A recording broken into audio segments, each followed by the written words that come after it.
ஆமா, இப்போ 1.25க்கு 1.5ல ஒரு ஹெவி லோடு எடுக்கக்கூடிய ஃபேக்டரி பில்டிங்குள்ள ஒரு காலம் டிசைன் எப்படி அப்படிங்கிறத பார்க்குறோம்.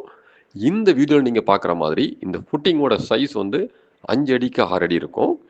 நமக்கு இந்த ராடு ஸ்ட்ரக்சரல் டிசைன் படி இந்த ஃபோட்டோவில் பார்த்தீங்கன்னா மொத்தம் 14 நம்பர் ஆஃப் ராட்ஸ் இருக்கு. சரிங்களா? ஒரு பக்கம் 1 2 3 4 5 5 ராடு, அதுக்கு ஆப்போசிட் சைடு 5 ராடு, சென்டரில் 2+2 4 ராடு இருக்கு. சரி, இப்போ இந்த 14 ராடை வச்சு இந்த காலம் கட்டும் போது நமக்கு 3 ரிங்ஸும் ஒரு ஹூக்கும் தேவைப்படுது. இந்த ராடை வந்து கனெக்ட் பண்ணி வைக்கிறதுக்காக.